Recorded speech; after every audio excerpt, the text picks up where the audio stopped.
everybody, Zach again at newtutorial.com. I want to come in and do a quick video for you today. I saw that the dragon stopped by this week, and what I mean by dragon is the Pope from Rome came over and he's visiting the eastern seaboard. He's out there at D.C. I think he addressed Congress today, and now he's going to Philadelphia and giving speeches all over the place, and people are excited about this. It's definitely a major news item.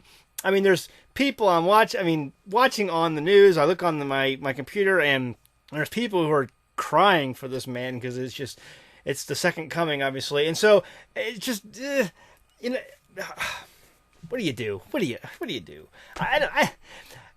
With the iniquity that this country is involved in right now, and the dragon just stops by and says, "Hey, how you guys doing?" Can't be a connection at all. Totally coincidence. What do I mean by the dragon? People are like, Zach, why do you like the Pope, man? He seems like a nice guy. Well, when you look in your Bible, and do me a favor, go to Google Vatican Dragon on your keyboard, type that in, and then hit enter, and then go to your images tab that comes up and look at all of the pictures of dragons around Vatican City and on the Roman, whatever campus there, wherever the Pope stays. All the pictures and images of stone dragons and statues of dragons and carvings of dragons all over the place. Who is the dragon mentioned as in Revelation? It's Rome. It's the city on 7 hills.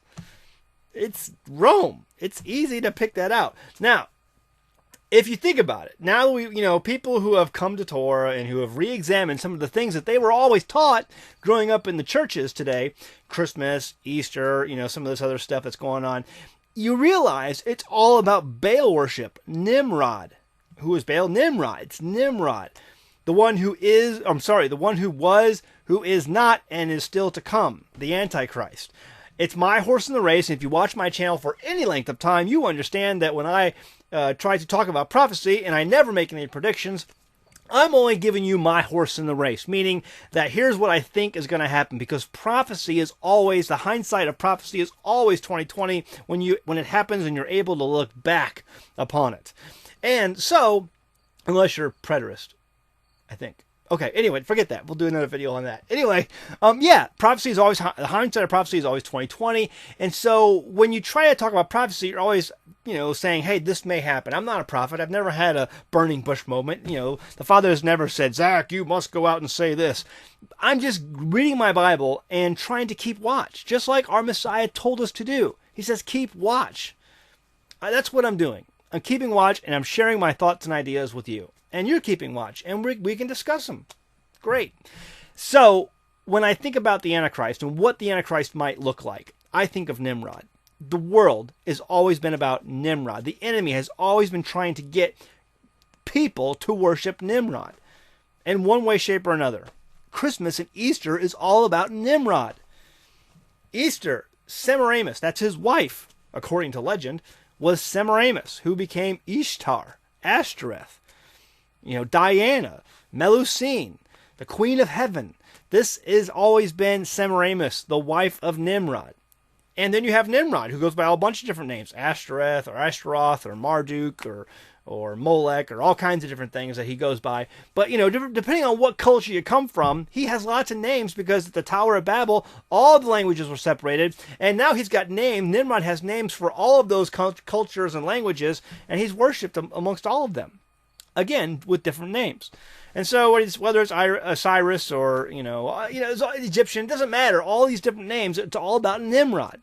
Well, Christianity started where? In Rome. And you have all the daughters of Christianity, the daughters of the harlot, because harlotry is always equated with adultery. And God says, if you worship me in a way that I did not prescribe, I look at it as adultery. It's adultery in my eyes. You're worshiping me the way those other people worship their gods. And I'm not. I'm not their gods. I am the one true God. And don't worship me like that. Worship me the way I tell you to. Okay.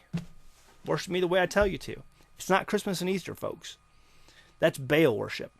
That's Nimrod worship. And, the guy who promotes that sort of worship, for all of the Christian church, even the Protestants, the ones who protest Rome, because that's what Protestantism means, he just stopped by this week. Says, hey, how you guys doing? All of the sin this country and iniquity that this country is involved in right now, and the prophet of the Antichrist just happens to stop by. The dragon. Hey guys, how you doing? Just wanted to see what you're all talking about. And coincidence in these last days? I think not. I think we're in the last days, folks. We're there. I mean, there's all kinds of controversy going on about, Petrus Romanus and the last pope and all this stuff. Well, that remains all to be seen. I think it's all interesting. I don't think it's a coincidence that all of this stuff is happening today. The world is just on fire right now. There's never been another time like it in history. I'll leave it at that. Go home, read your Bible. Thanks.